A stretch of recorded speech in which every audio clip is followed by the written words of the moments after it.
talk about it at the destination, yeah.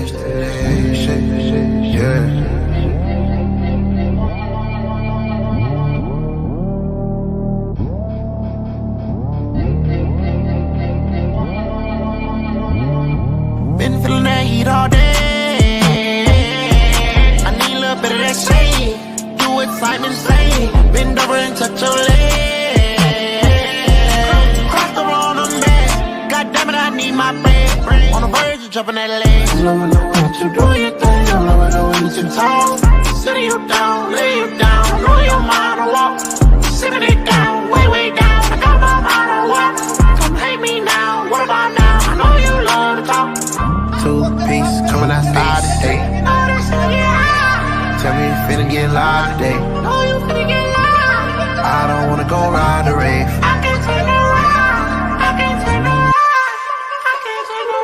Running the rest like a relay. I need a little bit of that shade. Do what Simon say. Bend over and touch your leg. Cross the road on mess. God damn it, I need my bread.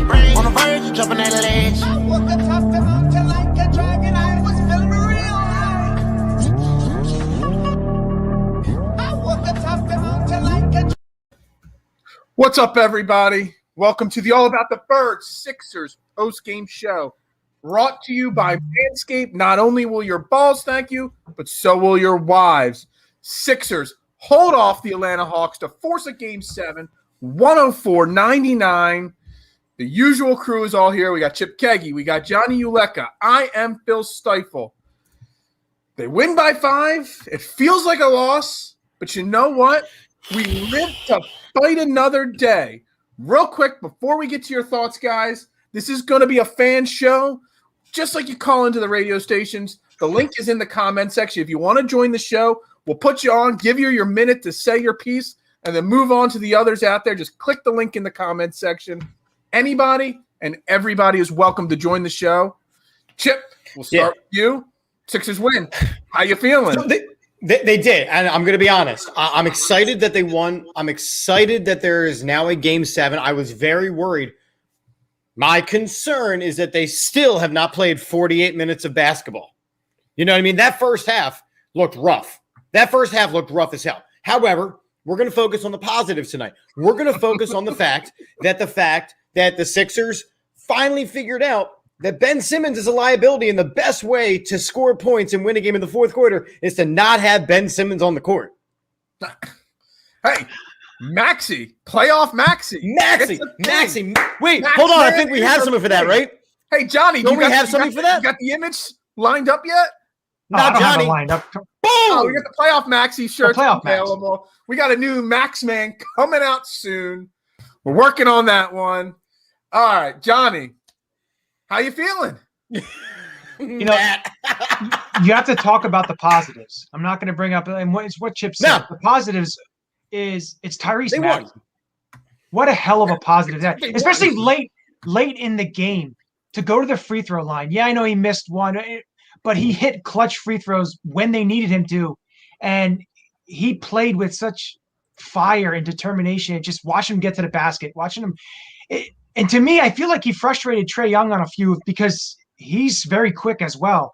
But, you know, Tobias Harris, he gave you over 24 points. Well, there's a key thing. You say Maxey in the fire and all. I think Maxey fired up Tobias Harris. Maxey fired up Seth Curry. Maxey fired up some of the other guys on this team outside of Ben Simmons.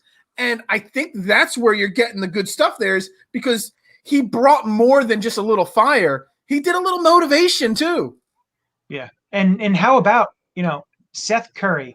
You got him in a trade for Josh Richardson. It looks like one hell of a trade because he's been absolutely bonkers from 3-point range. Absolutely. And he's hitting everything. And the big thing is, you know, Embiid struggled early. You know, he didn't have his best game, which, you know, it's tough when your star player doesn't have their best game. You need guys around, you know, guys off the bench to step up.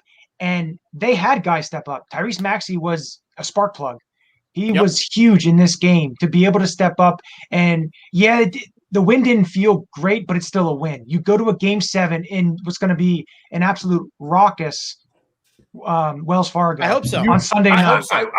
I was on Scotty's pregame show, and I said, you earned and you worked your ass off for the number 1 seed for a reason, so that if you get to a game 7, you're in front of your home crowd, and there is no home crowd like a Philadelphia crowd. Nope, not at all. It's going to go. So Atlanta has to be crapping their pants right now, knowing they got to come back to Philly.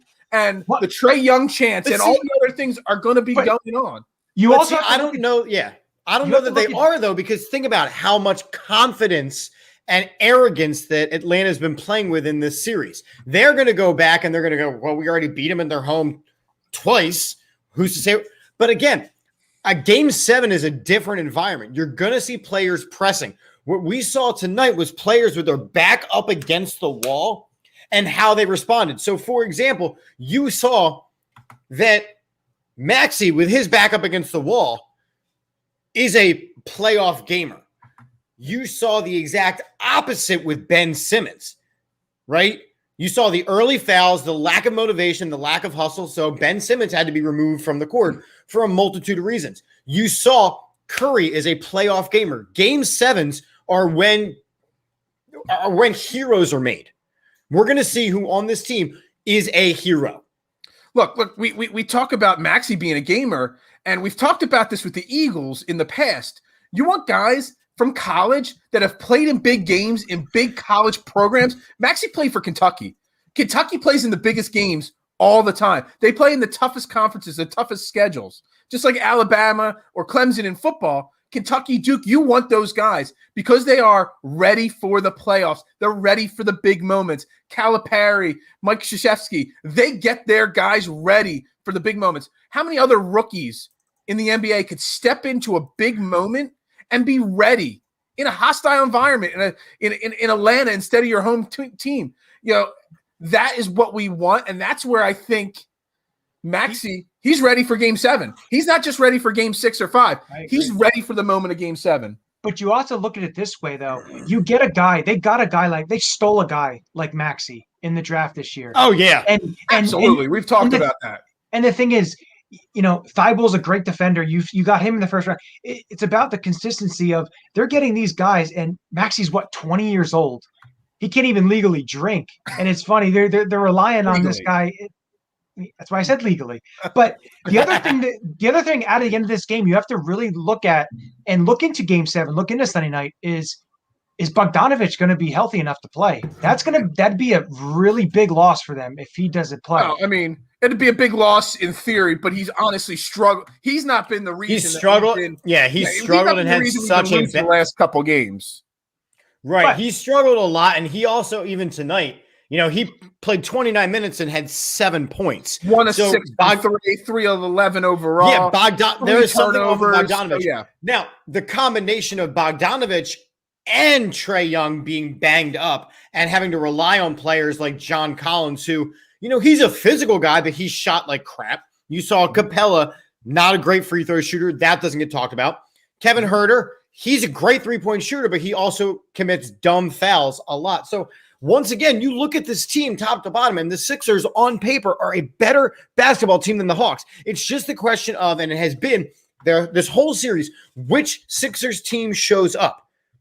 If the Sixers team that shows up is the game 2 Sixers team, this is a different conversation. This doesn't even reach a game 7. Remember, we were supposed to coast through the series.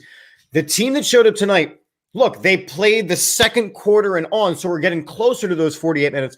But the fact of the matter is that the Sixers absolutely 100% for Game 7 on Sunday night on Father's Day have to play a full 48 minutes and leave no doubt. Absolutely. But are you confident that they could do that? So I don't know. Remember, I said on Wednesday night, I was very unsure that they were even going to get to a Game 7 based on what we saw at the end of Game 5. Now, I take those words, I eat those words. I look at the way I was tweeting out even in the first quarter. I say, look, the offseason is about to start. I take those words, I eat those words. Because the team that was playing at the time, what's that? You said you ate them. How does it taste?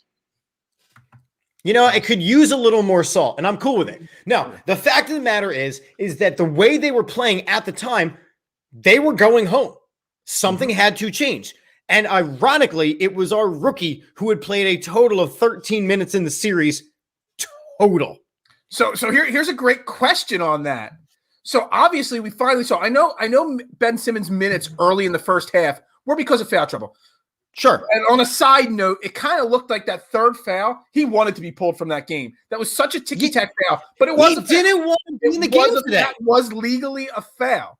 But it was a ticky-tack foul that he knows. knows. Was it a playoff foul? But was it a playoff foul? Yeah, we get into that term again and that philosophy again. The question is that Doc Rivers pulled the trigger and stopped playing Ben and started doing the pull, the back and forth switch, offense, defense. How long of a trigger does Doc Rivers have on Ben Simmons in Game 7 over Tyrese Maxey if Ben Simmons, even if he doesn't get into foul trouble, plays a shitty game? What kind of trigger does he have? So let me counter the question with this. What constitutes a Ben Simmons shitty game anymore? The lack of attention, the lack of motivation, the not wanting to be. It's not even about shooting at this point, right? Because that's been the whole like series. You want to be there, and he didn't look even before the foul trouble, right? And that was my point. Be there. Honestly, Tobias, and Joel all didn't look like they wanted to be there. I mean, in the first quarter, I'm pretty sure Furkan was second on the team in shots in the first quarter. Yeah. Well, let's discuss that for a second. And on top of that, Doc Rivers said, we're going to shrink the rotation. He played 10 guys in the first quarter. Some of that was foul trouble, but also on the flip side of the equation, that foul trouble was because they didn't want to be out there. And it took the Maxey spark to motivate some of them. Well, I think the biggest issue is, you looked at Ben Simmons, just looked like he didn't want to play basketball. And I know the fouls are frustrating and, the frustration point of it, but if you look at Doc Rivers' face throughout the game. I tweeted about that all game. And it's just, yeah, it's almost like he's like about to blow, basically. Is that, and the thing at the end of the game, you're looking at. I don't think he looked like he wanted to blow. He looked like he didn't care. He was just sitting there like this and waving his hands around like, whatever, hands just like this. And the first time I saw a coach get excited was in the third quarter, and it was Sam Cassell running down the sideline, not Doc Rivers. And we're going to lose Sam Cassell in the offseason to another coaching job. He's going to get a head coaching job, and he should. Exactly. And I don't think Doc was, what you're saying. I think he was as disinterested. I think he packed it in just as much as the 3 stars did. But when it comes to it, though, he made adjustments that helped them. Let Maxey play. They only had 7 guys play over 20 minutes. They didn't have a 10-man rotation of playing 15, 20 minutes. Dwight had 10 minutes, and Thibault had 11 minutes. Have those minutes, which is fine. I would Shake like only had 4. Yeah, but they were first quarter unnecessary minutes because of the foul trouble. The George Hill 21 minutes. I know he was a plus 10. And I know we're all box score, people and all. But I would have liked to have seen some of more of those minutes go to Matisse. Because honestly, George Hill, I mean, I was all for the George Hill trade, but I'm off. I would be very content, unless there's a foul trouble issue, not seeing George Hill on the court in the next game. Because he just literally brings nothing to the court. Right, and that to switch from Ben Simmons, who brings nothing offensively to the court, to George Hill, who brings nothing to the court. I mean, it's such a lateral move that brings somebody who brings something. Thibault's minutes tonight were 11 exceptional. They were great defensive minutes. They were aggressive defensive minutes. He had blocks. He had steals. But he didn't get a chance to really get into his groove. And again, like I said in the last postgame show, at least he's not afraid to take the shot. Ben Simmons ain't taking those shots. No. At least Maxey or Matisse Thibault actually putting the shot, and they're clean looking shots. So I'd love to see the confidence out of them. Well, rumor has it though that when the lights went out, Ben Simmons did make a 3. Just nobody saw it. Yeah. It was a practice 3 because that's the only time he makes the shots is in practice. Again, anybody that wants to join the show, if you're watching, the link to join the show is in the comments section. I know it's late on a Friday night. You're all out partying, celebrating the big Sixers win. Again, all about the Birds. Sixers post-game show sponsored by 99 Jerseys. Father's Day's on Sunday. I know you can't get a jersey in time by Father's Day, but order your father the best sports father of TV, an Al Bundy Polk High shirt. Get 20% off with AAT Birds 20 at checkout. I would love an Al Bundy football jersey to hang right next to my Sugar Shane Falco jersey right there. Get it 99 jerseys. So wait, can I you mentioned that, there's plenty of time to celebrate and things like that. Can we talk about a group of individuals who are not celebrating for a couple minutes? And I know, Phil, you and I are on the same wavelength on this. Can we talk about the absolutely biased ESPN coverage of this game? Absolutely. I mean, let's spend some time. I'll say one thing. TNT was worse, but this was still really bad. What was the tweet I tweeted out and share tweeted? I'm so glad you asked. So I started writing down some of the very down the middle things that Hubie Brown was saying. Yeah. And I quote, "Can somebody make a shot for Atlanta? There is still plenty of time for Atlanta." That was multiple times. Yeah. Referring to him as Ice Tray. Well, how about this one? Will the lights go out on Philly? Trae Young literally shot the lights out. Young literally shot the lights out. Can the Sixers make their free throws and go back to Philly? The thing is, they exactly. And yes, Matt, absolutely. The other issue at least the excuse of the TNT announcers, where TNT used to be owned or still is owned by Ted Turner, who used to own the Hawks and all of that, kind of crisscross. But this ESPN, yeah. Hubie Brown, what is he, like 100? He's 186 years old. And he's not a spring chicken. There are points of the game when Hubie does still put some solid 87 analysis into the game. But they're just overall. A quick Google search, right? Hubie Brown is 87 years old, and he called the whole goddamn thing for Atlanta. Do you know where Hubie Brown is from? Hazleton, Pennsylvania. I'm pretty sure that's in Philadelphia's region, is it not? Up north. It's near Kutztown. Yeah, it's not near Pittsburgh. Between the refs and between the announcers, it's nauseating to watch a telecast. It makes the frustration of the Sixers 10 times worse because it's like you're fighting three people: the team, the announcers, and the refs at the same time. Well, the problem is, like, Trae Young can fart, and they're gonna have to change their underwear because he did such a great job. So it's every single it's so annoying. And the problem is the other thing that you mentioned, Phil, that I really started paying attention to. Every time Trae Young drives, he's getting a forearm, pushing the guy off. Exactly. We all talk about his leaning in or leaning back into fouls, but no one talks about the push off. And I know somebody came at me and said, well, every player has to do it, and Trae Young's so small, it's the only way he could do it. But when Ben Simmons or Tobias Harris even gently moves their arm, Joel Embiid gets called for it all the time. Yeah. But Trae Young pushes off every single drive, and the announcers don't even acknowledge it. Don't get me wrong. Trae Young's a great shooter. I'm not discounting him. I want to put it out there. Trae Young is putting some question in the Trae Young, Luka Doncic debate and that trade from draft night. He's having a great playoff series. The threes, even when his threes aren't dropping, he's managing the floor. He's doing good things out there, and he's a young kid. But come on now, we need some fair, unbiased, down the middle refs. Right. And you respect some of the things that he also does outside of just so we know he's a fantastic shooter. He's been a fantastic shooter. We know he's the distance shooter. He's done that his whole career. You respect some of the other things you're starting to see more of because it is really these primetime things. He has the ability to drive. He's very quick. He's got great court vision.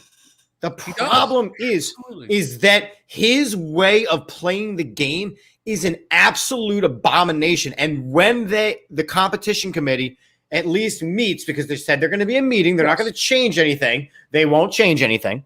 But when the competition committee meets, it's going to be looking at players like Trae Young and James Harden style of playing. Absolutely. And now I know people are going to snap back and go, oh, well, Joel Embiid flips and flops and does this. Yeah, he's a great actor.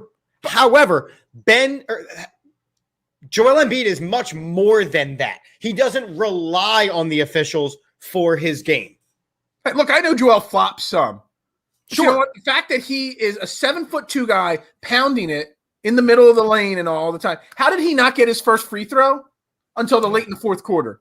That's obviously biased. None of them did. I want to address, if we're going to talk about the refs and the flopping and Let's the flailing, the John Collins choke around Joel's choke neck dunk as he dunked, and Joel Embiid gets called for a foul. He literally used Joel Embiid's head and face to push off, then wrapped his arm around his neck, dunked the ball, and Joel gets a foul call. There is not one person out there, except for UB Brown and the other announcer on TV tonight, that can literally sit there and say that Joel was the cause of that foul and John Collins did not cause a foul. Hubie Brown thought beyond belief.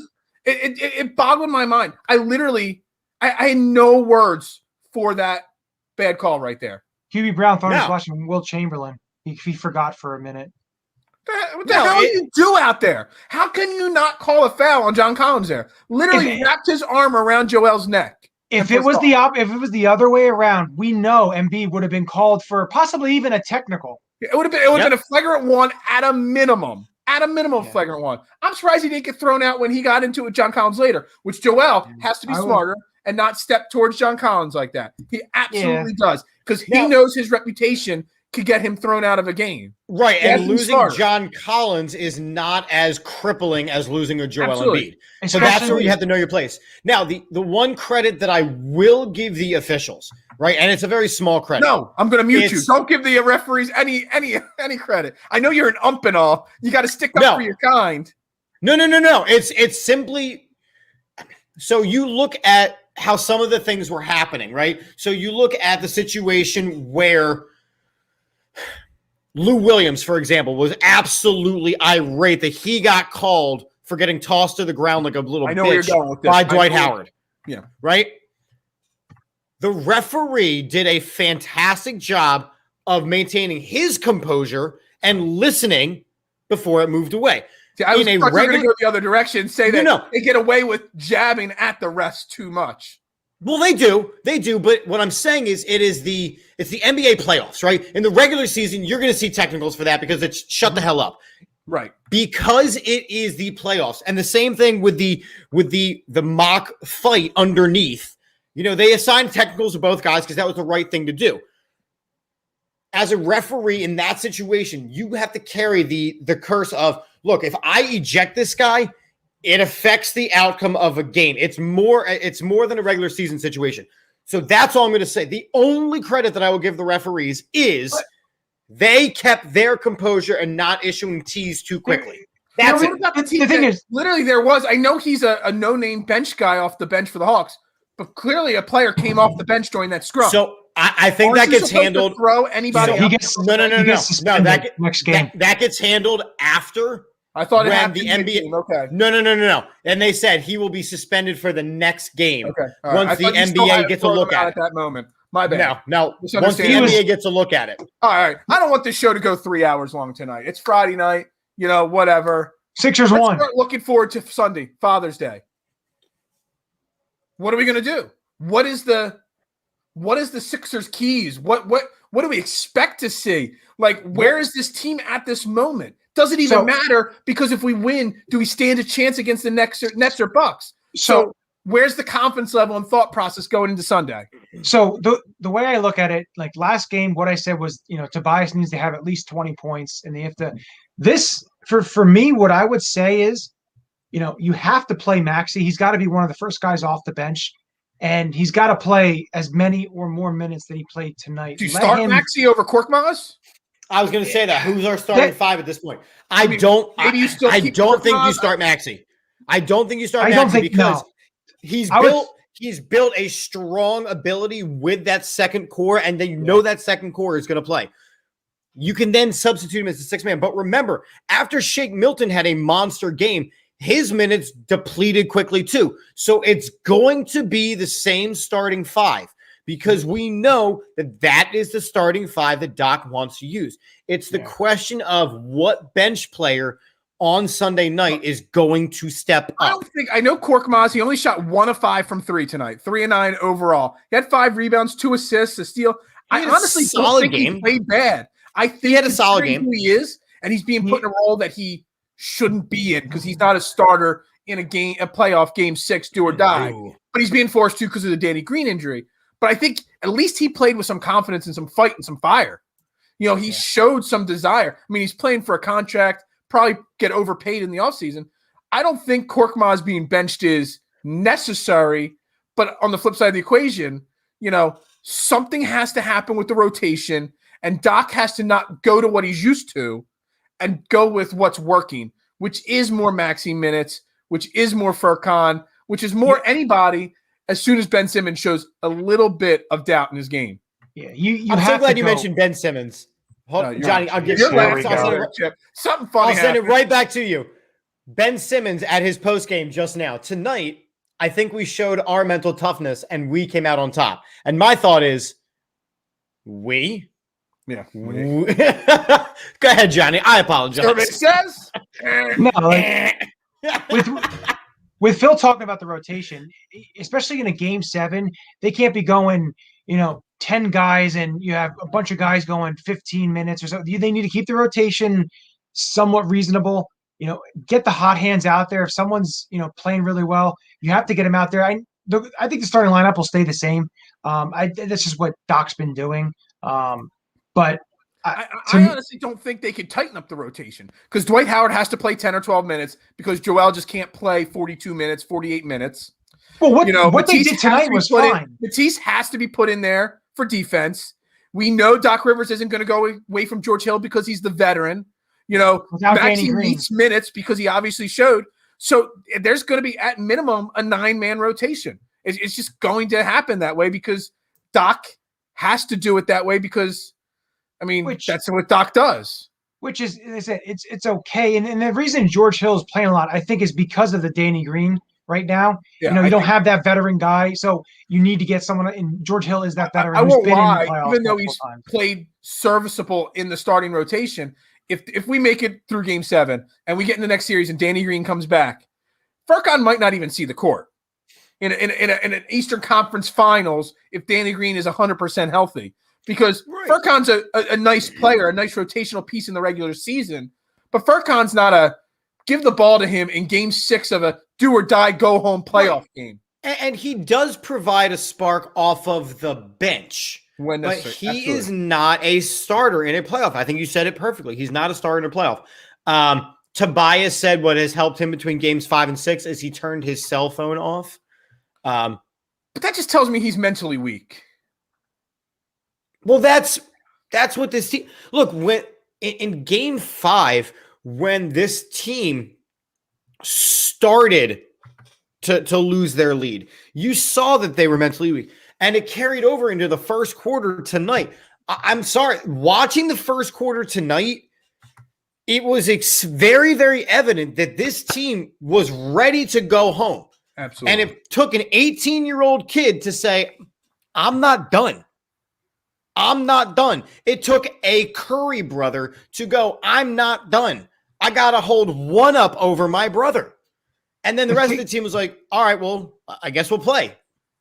The thing is, when it comes to playoff time, this is where you see the guys, you have guys, these unsung heroes step up. These guys, supposedly your star players are supposed to be stepping up into that next level. And there's one guy getting paid a lot of money that isn't. It's so frustrating to watch him go down the court, get to the top of the key, stop and look around to give the ball to somebody.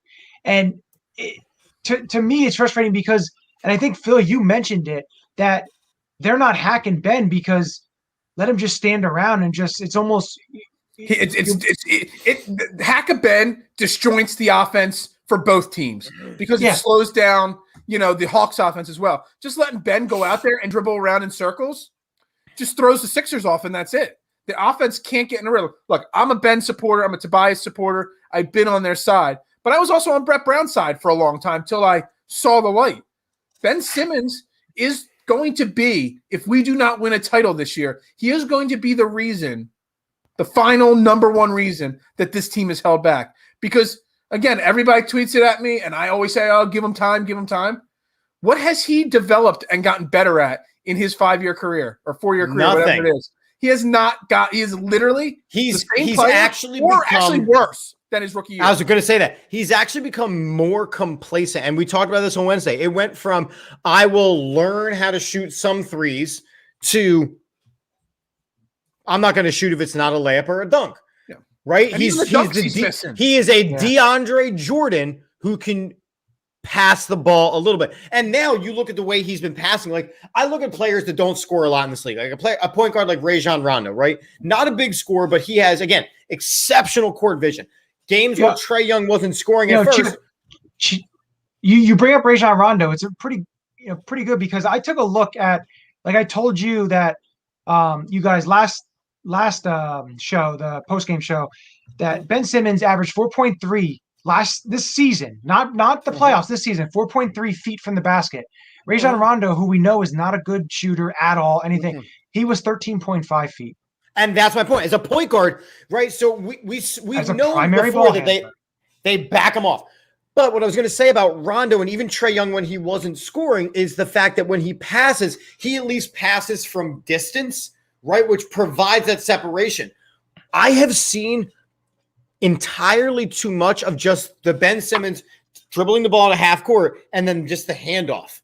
Dribbling the ball and just the handoff. That's it. I haven't seen legitimate court reading passing this series from Ben Simmons. I am not comparing Ben Simmons to this Hall of Fame player at all. I am not.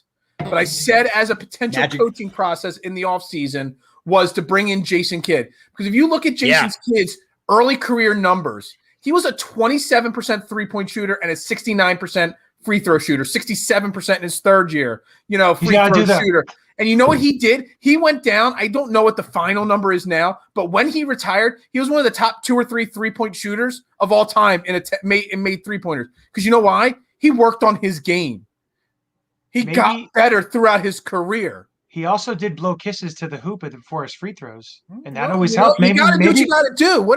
I've been saying it all series. Ben Simmons needs to go Rick Barry and go underhand. At least it would be something. At least it'd be showing that he's trying to make it work somehow. Ben Simmons has not approved at all. I don't know why we're back to negativity. I want to go positive. We're going to a game 7. It's what we want. There's nothing more exciting than a hockey or basketball playoff game 7. It's do or die. Everything's on the line. Especially in Philly, that crowd is going to be so. I would consider if I could find tickets, I would go to the game. But you know what? We need to stay positive on that. They need to do, what they can do. Can they do it? And it's going to come down to Ben Simmons, and it's going to come down to Doc Rivers, in my opinion. Ben Simmons not being what we've seen this series, and Doc Rivers not doing what he's done most of this series. I don't see it coming down to Ben Simmons, honestly. I don't. I think that Ben Simmons has really shown himself to be whatever factor he is going to be. I think it comes down to, can Embiid play a solid 35 minutes and be exceptionally productive? Like he kind of had an off night tonight, right? Yeah. Finishing with only 22, he kind of had an off night. He didn't shoot as much. He had 8 turnovers as well. Yeah. Right. That's right. He wasn't too much. 9 for 24, only getting to the free throw line 4 times. The 8 turnovers from Joel Embiid is really bad. Right. Remember, though, he was settling for those 3-point shots again, right? Yeah. So he has to be more aggressive in the paint, and then once he's in the paint, protect it. So I think it comes down to, as it has all series, Joel Embiid. I think it comes down to Tobias Harris having a game like he did tonight, not like a game like he had in Game 5. I think Curry's got to step up, and I think one member of the bench, whether it be Shake, whether it be Dwight, whether it be Matisse, whether it be Maxey, whether it be whoever, we need one member of the bench to do what has happened in some of our wins, which is be the hero. And then it's game 7. Beyond that, if Ben Simmons comes up with, 6 points and 9 rebounds and 4 assists, like, cool. It's just icing on the cake. But Ben Simmons offensively is not going to make or break game 7. No, offensively, he won't make or break any game. It's the mental aspect. He won't break it. He won't break it, but it's the mental, whether make it into the game. Because when Ben Simmons is engaged, even if it's not offensively, defensively, or just in the flow of the game, the team is better. Even if he's not taking shots, there's a difference. There was the game in the beginning of the playoffs when he had 5 or 6 points, but 15 rebounds, 15 assists. I think it was the first game against Washington, correct? He was engaged in that game. He wasn't affecting it with his scoring, but he was still affecting the game. That's what we need from Ben Simmons. That's why he's a max player. That's why he's an all-star. That's why he is who he thinks he is. Not games like tonight and Wednesday night. It's I love this. I love this from Maxey. I've been saying it all year. I have one choice, and that's to stay ready for whatever the coaching staff tells me to do. What was the quote that they used at the end of the game that Maxey uses? Somebody look at it was L. Yeah. Leave nothing. Leave no doubt. Leave no doubt. Leave no doubt. We need a leave no doubt. An LND shirt as well. We're going to make all these Maxey shirts, and then they're going to trade them in the offseason or something. We're going to maximize our shirt collections. Yeah, we're going to maximize MK's collection here. Maximum effort. There you go. LND. Maximum effort. We got the rent is due shirt. We need an LND. Leave no doubt. That's what we need. I like it. Yeah. Anyway, so here we go, guys. Do they win on Sunday? Do they give you guys a Father's Day present and win on Sunday? I'm going to say yes. You got silence there from both. It was like, is this mic on kind of thing there? Because it was like. I'm going to go. I think they're going to win.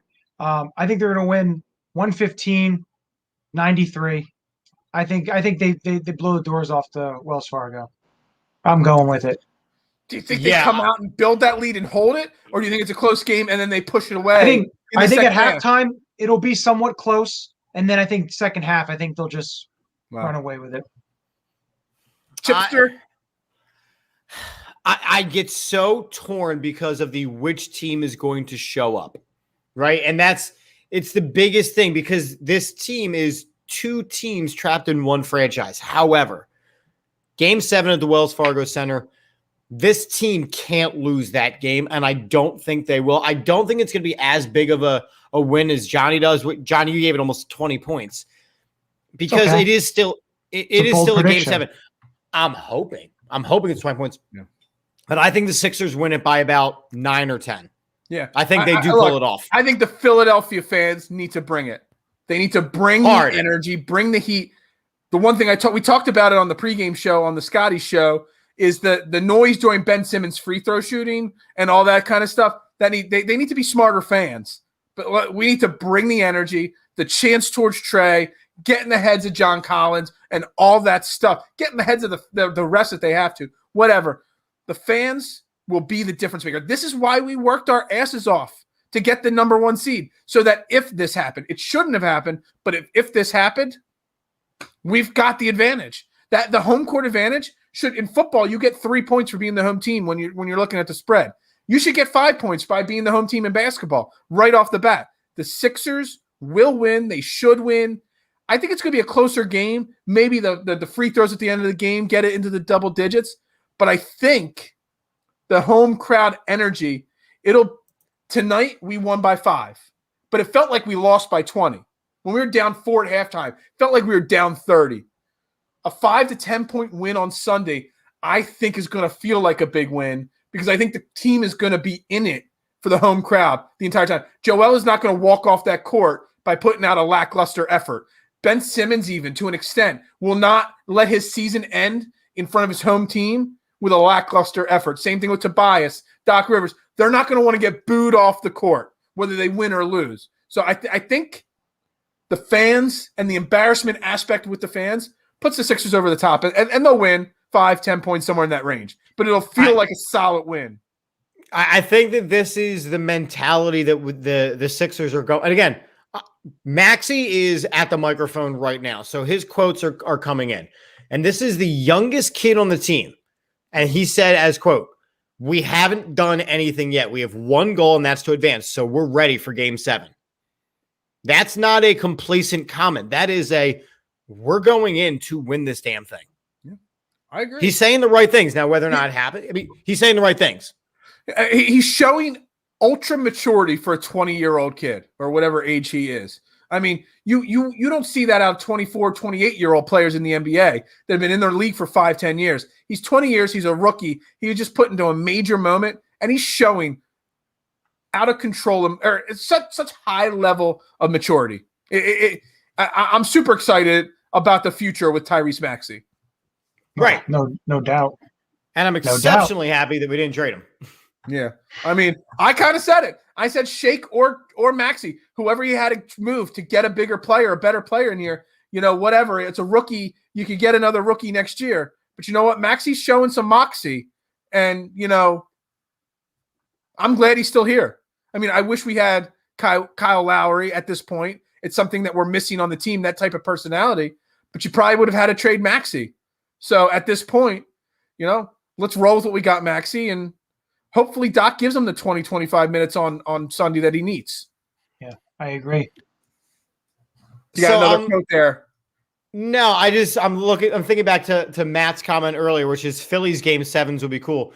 And apparently the Phillies are one of 5 teams in baseball to never play a game 7. Wow. Yeah, Joe Carter definitely proved or made that happen. That was 6. Wasn't that game 6? Joe Carter made sure that game 7 never happened. So sorry, I got distracted. Yeah. I'm like a cat. Well, we know. Okay, I'm like a cat. See, I'm staying off the Twitter. I'm trying to focus on you guys here. You said you're a cat. I was going to say something else, but that's I know it is late. I'm not going to pick that word. No, I'm not a Trae Young. Oh. What's your hair situation like? Do you have more hair than Trae Young? I got it cut. Okay, good. I can actually do that. I tightened it up this week. That actually looks really good even without the hat. All right. Yeah. I said baseball. Sorry, Matt. Yeah. Are the Phillies winning? We can't watch. They are not. They are not. That's on over there. They are. Oh, you have Peacock? Okay, good for you. Please, we got The Office, bro. Oh, you're one of those guys. Oh. So this will be my last show on the All About the Birds Network. Peace out. That's what she said. Oh man! Already the show's off the hinges. Any parting thoughts, guys, before we wrap this up? Let's go Sixers. Yeah, that's how I feel. All we can hope for is let's go Sixers. Get your playoff maxi gear, and we'll have more playoff maxi gear dropping tomorrow. Hopefully on the All About the Birds website, aatbirds.com/shop. Yeah. Hey, go Sixers. Thank you, everybody, for tuning in. This was the All About the Birds post-game show brought to you by Manscaped, brought to you by 99 Jerseys, oddsjam.com, and statementgames.com. Check out all our sponsors in the bio and links of the show here below. We greatly appreciate everybody that tuned in, shared. Can just chat it with us all night long on social media. We greatly appreciate it. This is the usual suspects as always. We got Johnny U down there. We got Chip Keggy over there. I am Phil Stifle, All About the Birds Network. We'll be back when next time we're on the show. Whether we do a post-game show on Sunday or not, I don't know. We'll see. We'll plan that out. It'll be a late Sunday Father's Day there. U.S. Open's going to be going on the final round. So, I got to watch all my golf bets right here, Sunday night during the Sixers game. But everybody have a great night. Happy Father's Day again to Chip and Johnny. Jeff, who's not here right now. Happy Father's Day to all the dads out there. Hope you all have a great day. Hope for, your kids take great care of you all Father's Day long. Everybody have a great night and go Sixers. Go Sixers. We out. Father's Day is just around the corner, and y'all probably need a gift for your hairy dad. Make your dad proud this year and get him and yourself the Manscaped Lawnmower 4.0. You heard that right, the Lawnmower 4.0. Get 20% off and free shipping with the code AATBirds at manscaped.com. Shoot, it was just last week when I asked my dad, "Hey, Daddy, how's your balls doing?" He said, "Son, it's a hairy situation." I said, "Well, boy, Manscaped just released a brand new product, the Lawnmower 4.0. Imagine surprising your dad with a sleek, well-designed, and optimized body hair trimmer that says your balls will thank you on the box. Their 4th-generation trimmer features a cutting-edge ceramic blade to reduce grooming accidents thanks to their advanced skin-safe technology. You might ask, how is the Lawnmower 4.0 different from other trimmers? Well, it includes a multi-function on-off switch that can engage a travel light. Great feature if your father or yourself to travel. And it gives you the ability to turn the 4000K LED spotlight on and off when you need a more precise shave. Shoot, now you can shave your balls in the dark. You can trim with additional guard lengths and has a wireless charging system. Yeah, you heard that right. Wireless charging ball trimmers are a real thing.